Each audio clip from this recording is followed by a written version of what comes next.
Hello சொந்தங்களே, வணக்கம். இன்னைக்கு என்ன ஒரு பதிவு நான் சொல்ல வரேன்னா, பாத்தீங்கன்னா முன்னெல்லாம் ஒரு அமௌண்ட் எடுக்கணும் அப்படின்னா ஒரு 1 லேக்கா இருக்கட்டும், 10,000 இருக்கட்டும், பேங்க் ஏறி இறங்கி ஒன் ஃபுல் டேவே போயிடும்.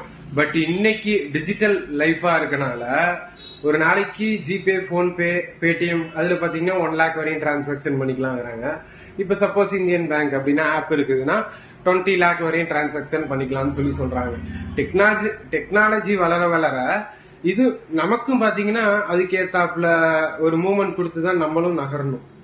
அததான் இது எக்ஸாம்பிள் எதுக்கு சொல்ல வரேன்னா, அந்த டைம்ல பாத்தீங்கன்னா 10,000 1 லட்சம் அப்படின்னாலும் சலான் போட்டு பொறுமையா எடுத்து எழுதி அப்படிதான் பண்ணாங்க. ஆனா இப்ப பாருங்க எல்லாம் டிஜிட்டலா மாறிடுச்சு.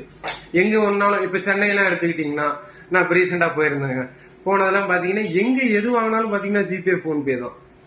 கையில அமௌண்டே கிடையாது. பஸ்ல போறோம்னா பஸ்ஸுக்கும் பாத்தீங்கன்னா இன்னும் கொஞ்ச நாள் போனா ஜிபே, போன்பே வந்துடும். இன்னொன்னு நான் சொல்றேன், நம்ம ரேஷன் கடையிலே பாருங்க ஜிபே, போன்பே வச்சிருக்காங்க.